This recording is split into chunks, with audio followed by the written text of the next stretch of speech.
Once you get past the gatekeepers and you actually start to open up those doors, you really have to understand how real influence is created at your organization. And that begins with your resume and your LinkedIn profile.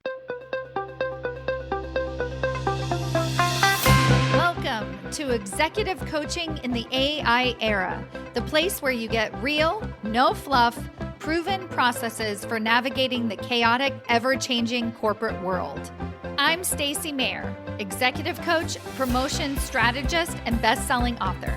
For the past decade, I've been helping senior leaders like you make the intangible process of getting to the leadership table tangible, even during layoffs, economic downturns, and AI disruption.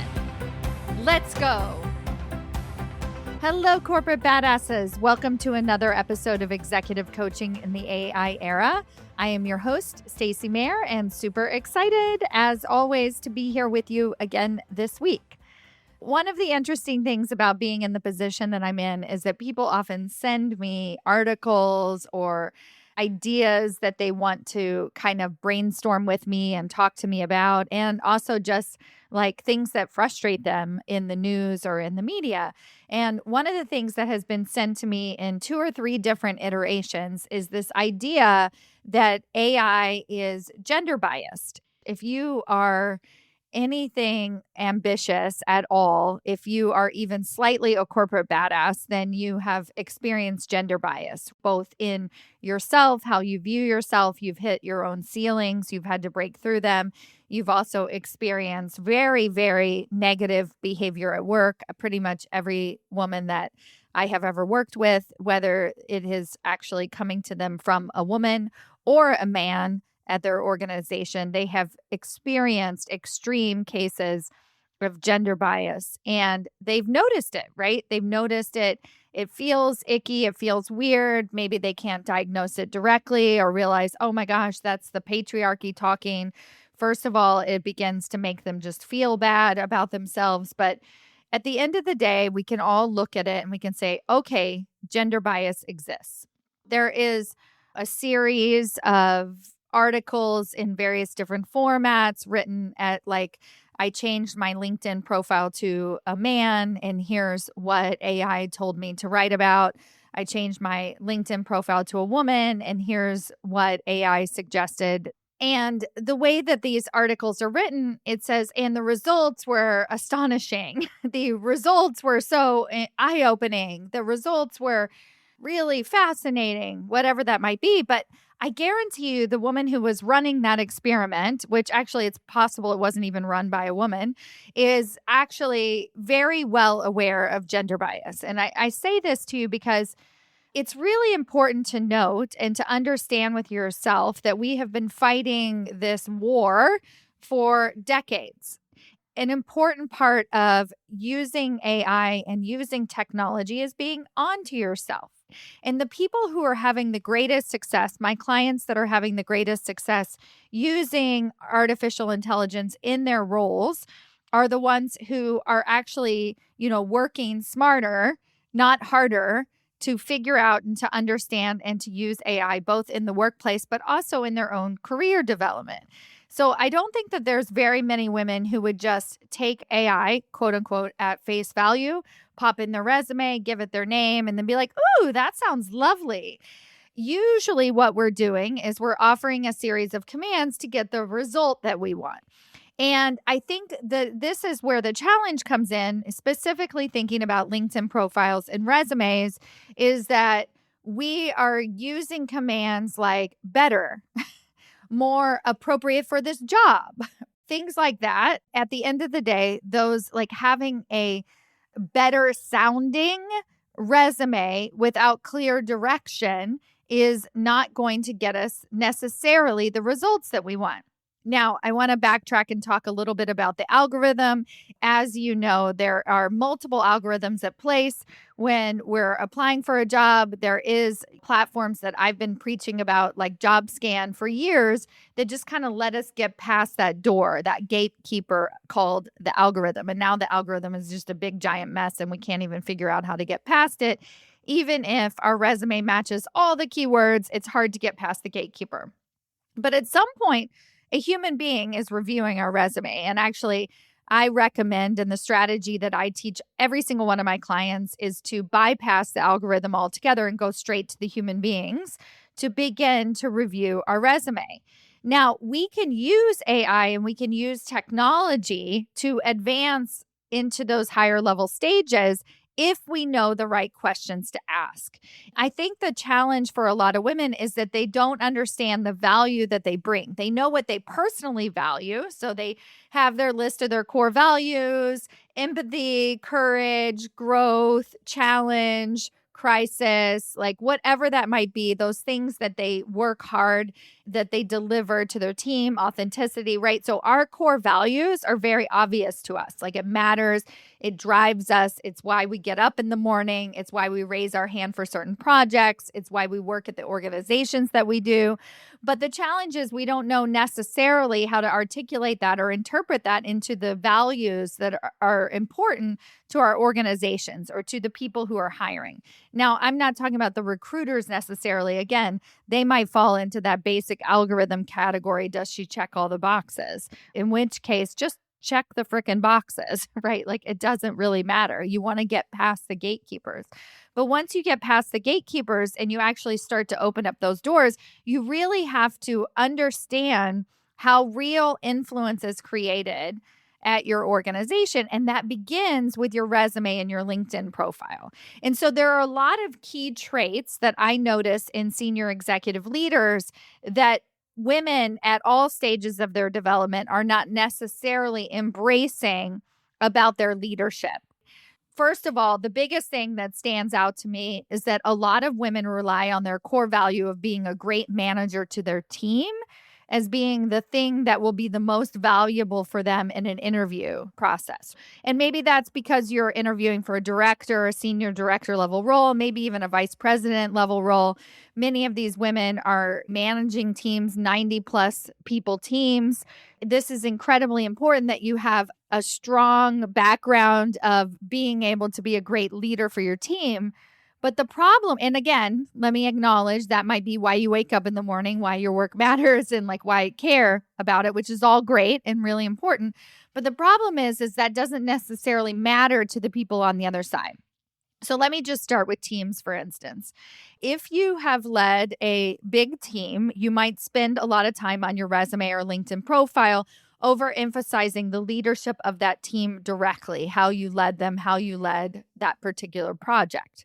But the important part and what really stands out on the resume or the LinkedIn profile are the words and the language that you're using towards the greater strategy of the organization. So the ROI of the organization.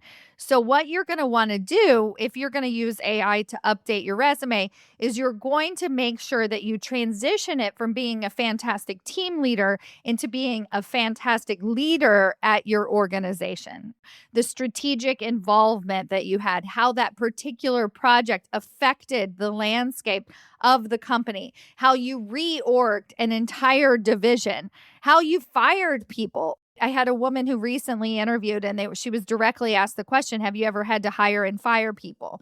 And the challenge that she faced was the answer was no. Like she had a very small team, 5-person team. She inherited that team when she received a promotion. She didn't necessarily have to hire them and she definitely didn't have to fire them.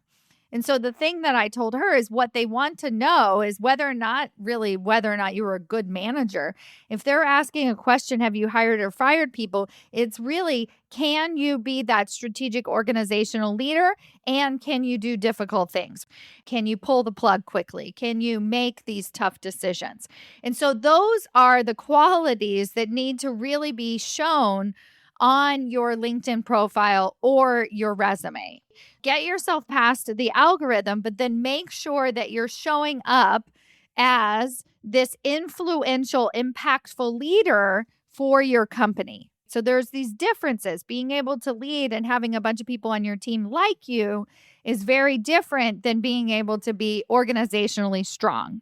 If you're listening to today's episode, you want to go back to AI and you want to start making some of these updates, what I recommend, first of all, again, let's go back. Don't just like plug it in and say, hey, make this sound better. You want to make sure you're controlling it, that you're controlling the shot. So whether it's gender bias or not, there is going to be bias. There's going to be bias to like corporate language. It's very real. AI slop is incredibly real.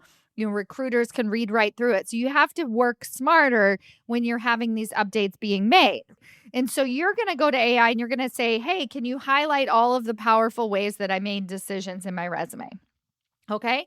Decision making, problem solving, doing hard things, ROI, making sure that you have real numbers, organizational change, right? These are all things that lead to more influence in your next role, but it currently points to the influence and the impact you had in your most recent role.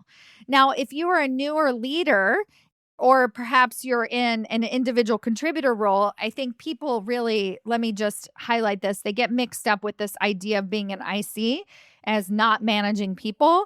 But a lot of women, when they're describing to me their IC roles, they're pretty high level, impactful, influential IC roles. So again, if you can take the team leading section out of it, out of your brain and say, okay, that's the greatest value I bring as a leader. No, it's about the strategy and being able to help them at that higher level of their organization to essentially do hard things. And so you want to make sure that your resume reflects that, reflects those higher level strategic opportunities and decisions that you've had to make and problem solving that you have done at that higher level. And so those are the types of questions that I want to ask AI when I'm putting my resume in there, when I'm looking at a woman's LinkedIn profile. And I do this with every single one of my one-on-one clients. I will look at their LinkedIn profile and ask myself, what is the story that this LinkedIn profile is telling me? And is it of value to executive leaders? Like, does it matter to them? Is this somebody that I would want to hire and bring on my team? All right. So I want you to start asking yourself those questions. Put yourself in the mindset of your boss's boss's boss, not typically your boss, because your boss tells you a lot of things. But what matters to their boss and their boss is actually what you want to be reflected in your resume today. If you're not currently in an organization, ask yourself what would have mattered in your previous role, not what you think is going to matter to whoever's hiring. Really think about, like, what did your old boss's boss's boss talk about all the time? How did they communicate? And begin to sprinkle that into your resume. And you can use AI tools to be able to do that today.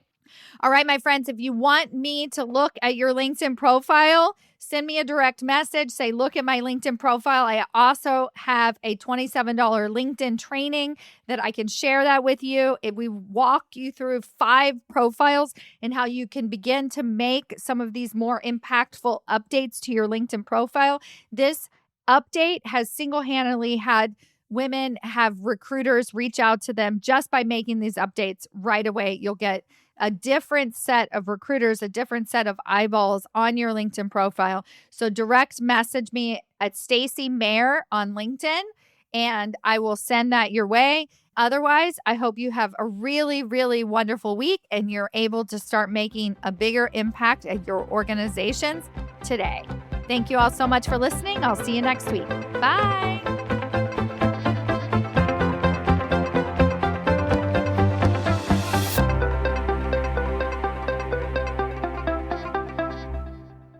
Before you go, if you have not yet subscribed to this podcast, do so now. If you have not yet subscribed to my YouTube channel, go there at stacymayer.com/YouTube and subscribe today. And if you know a colleague, a friend, anyone who needs to hear this message, share this information with them now. Post it to your LinkedIn profile. We are navigating this AI era together, and I am thrilled to help you on this journey. If you want to work with me personally, I invite you to schedule a call with me at stacymayer.com/discovery, where we will map out a career strategy specifically tailored to you. Whether you've recently been laid off or you're just looking to navigate this chaotic landscape and you no longer want to do it alone. Go to stacymayer.com/discovery and schedule your free call today.